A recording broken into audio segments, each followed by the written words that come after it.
Hi, it's Kari Mathews of Prairie Quilting. Today we're working on my quilt, Grandma's Sewing Basket.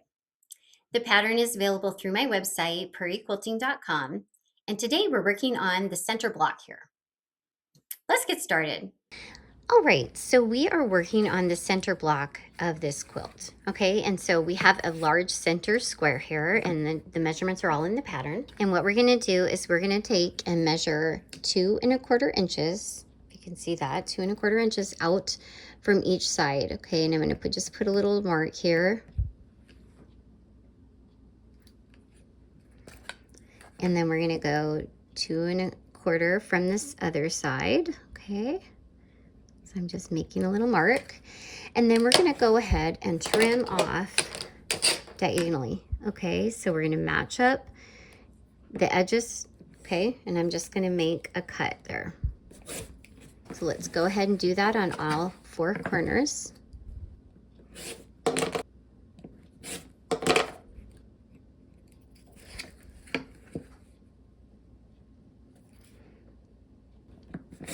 Okay, so now we have our corners cropped off there.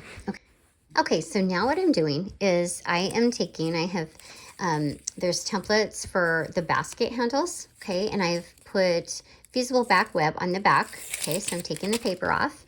And then I'm going to center these on all 4 sides. So these are the corners we cut off, okay? And I'm centering these and I'm eyeballing it, okay? Because after all, no one's gonna take a measuring stick to my quilt but me. So I'm gonna go ahead now and we're gonna press. And you see how it's not all the way to the edge because I don't want to press this to my ironing pad. Okay, so I'm gonna go ahead and I'm giving it a press. Don't iron at the start because it will move, right? So follow your instructions for your fusible web. Okay, so I have put my needle down and I'm using my buttonhole stitch. I really like that stitch, but experiment and make this your own and do some fun satin stitching or your decorative stitches. That would be fun. So I'm gonna go ahead and just applique around this handle.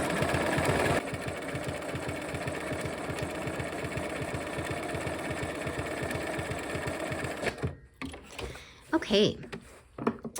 And let's go ahead and I'm going to give myself some tails because I'm going to go ahead and just kind of knot this here. Okay, so it doesn't come apart. It'll be in the seam allowance, but we're just kind of give it a little knot. And 1/4 inch, okay? Do it on the first side too. Okay, there we go. Okay, and we'll just leave a little bit of a tail. Okay, so now let's come back on the outside of this handle.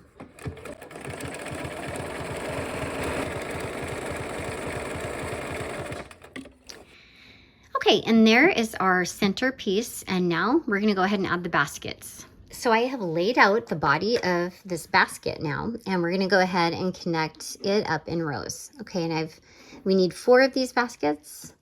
So let's just go ahead and connect up our rows. The diagrams are all in the pattern. Okay, so let's go ahead and just make rows here.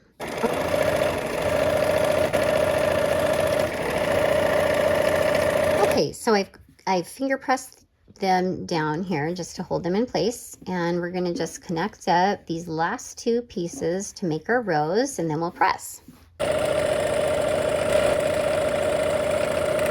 Okay, and we're going to press all toward the brown. Okay.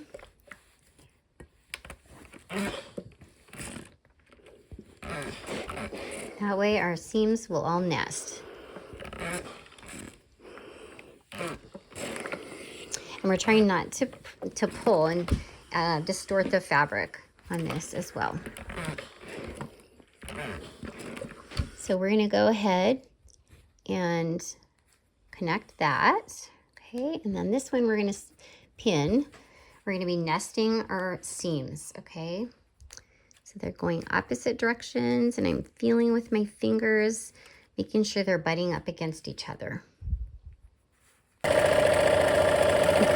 Where there's a V here, at the point of that V, that's where our needle goes in. And here we're going to connect up our last 2 rows together to make our basket section, okay?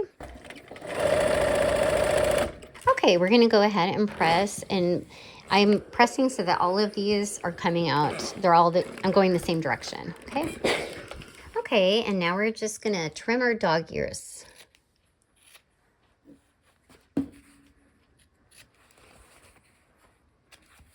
All those stray corners.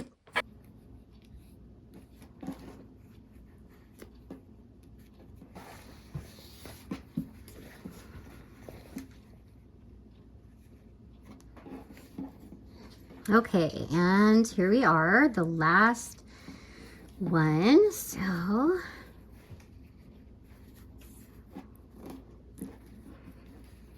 let's put a pin right here. And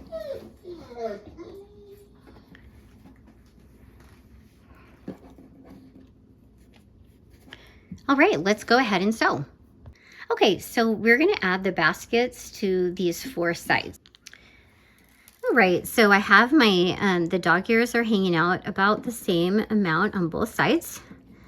And I'm just going to put a pin in, a couple pins in to hold it in place. Okay, and then you know what? We're going to do that for all of the sides, okay?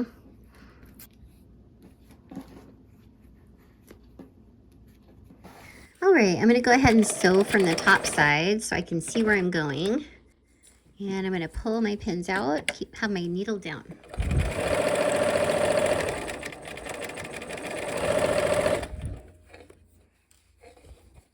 And I'm trying to stay towards the seam allowance to make sure I get those points. All right, and we'll just go around to each side. And our last side.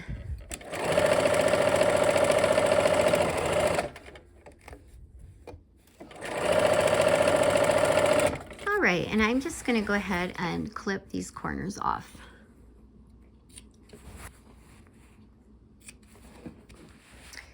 All right, and to press, I'm going to press away from those baskets.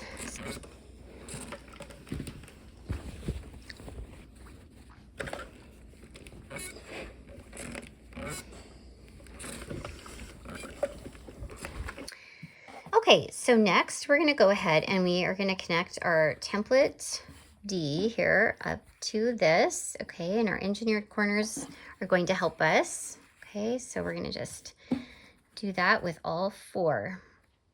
Okay. Line those up with cream triangles.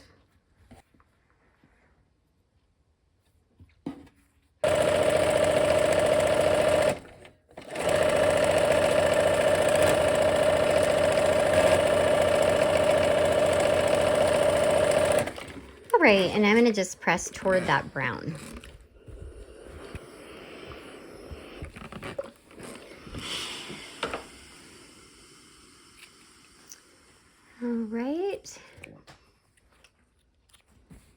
All right, so we're going to be doing some Y seams. So I have some cream rectangles, and again, the sizes are all in the pattern.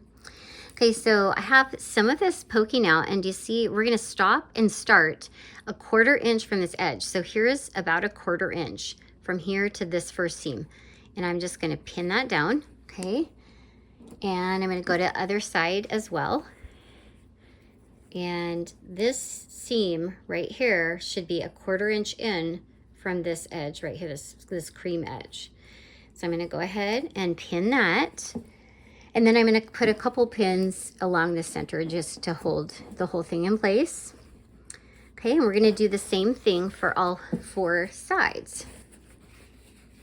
Okay, so here we go. We're looking at this, and I am eyeballing it. If you don't feel comfortable doing that, just measure in and put a dot right here. Let me show you. And our last one here. Okay, so there's our 1/4 inch. And this side with the 1/4 inch. And a couple more to just hold it in place. All right, let's go ahead and sew. Okay, so I'm gonna go ahead and I'm starting so that my needle is gonna go down into that seam first, okay? And I'm gonna go ahead and take a few stitches and go backwards to that again, okay? And then I'm gonna go ahead and sew all the way to the to where we were gonna stop at the other end.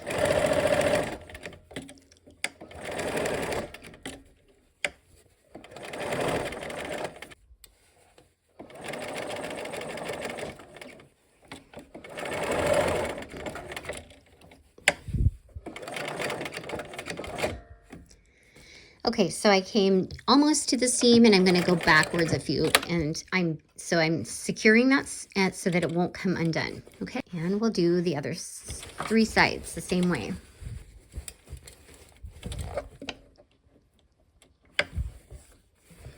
And if you err anyway, err on the side of a little toward this way from the seam, okay?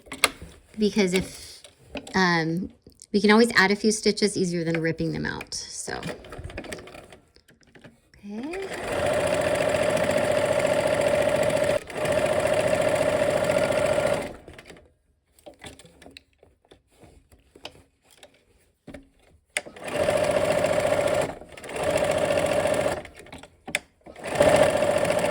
And these are both bias edges, so you have to be a little careful so it doesn't get stretched, okay?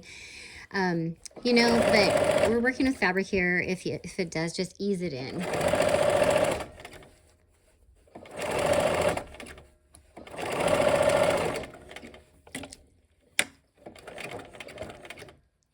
All right, and back stitch.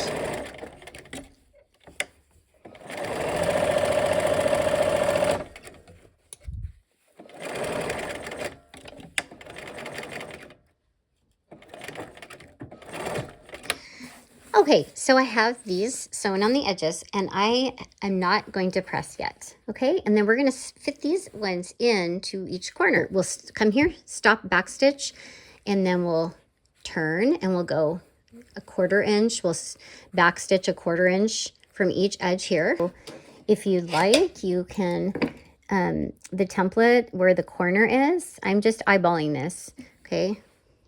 If you can see those dots here. Right here and right here, okay? So you can do that and just sew from dot to dot, okay? And we're back stitching as we go. Okay, so I am making sure that my corners match up there, and we're gonna just start there. And I want to make sure I'm pulling this seam allowance toward me so that it does not catch and create a pucker, okay? So I'm going there. Okay, now I'm going to go ahead and, if anything, don't go less than you think, not more, okay? Because you might end up picking it out. I'm pulling that bulk out from the middle so it doesn't get caught. And here we have bias seams going again, so you have to be careful. So we're going to go over here or just slightly not as far, okay? And we're back stitching on both ends, okay? On the starting end and on the finishing end. So let's go ahead, take a few stitches, go back a few stitches, and then stitch toward, and there we go. So I'm going to go from this other side because I like to start on that corner. So no back stitching when it's on the edge, just when you get into these other corners. And this one is nice because we can see where we stopped before, okay? And you don't want to cross that line. All right, there is one more and last one. Okay, and I'm pulling that seam toward me so that it doesn't get puckered.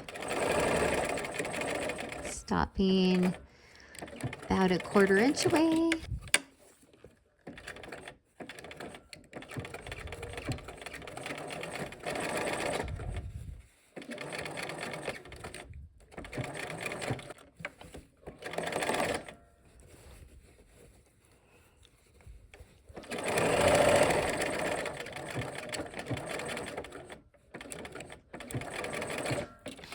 right, and now to press this, I'm going to go ahead and just kind of press this way and these toward that. It's kind of wanting to lay that way, so I'm going to just go with it.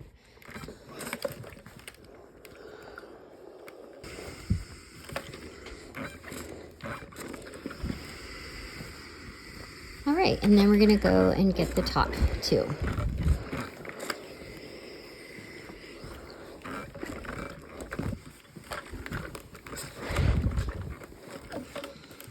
All right. So now we have the main body of the block done, and now we are going to applique the tulip flower on top. All right, so I have arranged the flower and all the leaves like I want, and I have not pressed anything yet. Okay. All right, so now I'm just going to give it a press just to kind of set it. Okay, don't iron at this point.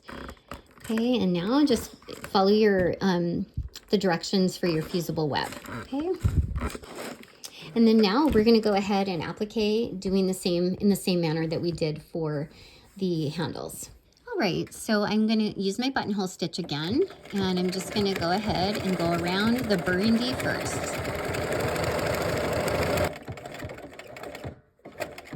Okay, and I'm coming to that tip. I'm going to turn it to a 45-degree angle and have it make sure it takes a bite out of that. Okay.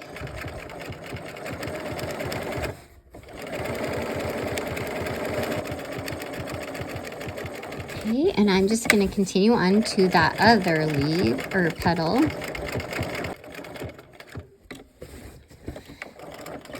Okay, so now we're going to go ahead and I'm leaving myself a nice long tail. All right, so I have threaded both of those burgundy threads through my needle, and I'm going to go down where I came up and pull them to the back side. Okay, so on the back side, I have my white bobbin threads, and now I have my two burgundy top threads. Okay, so I'm going to split them apart and make one of each color. Okay, okay, so what I'm doing is we're going to tie a knot. Okay, so I'm looping it around my fingers, bringing it down to the level of the fabric, and then pulling it through. Okay, and I'm doing it one more time, bringing it down, and I'm pulling against my fingernail. Okay, and then I'm giving it a 1/4 inch or so tail. Okay, and we'll do the same thing here. Okay, and there we go. So now we have that color done. We're going to change the color of our thread for each fabric and finish our flower. All right, and there is our center basket block. All right, our block is finished. I hope you had fun, and I hope to see you soon for another project. Take care.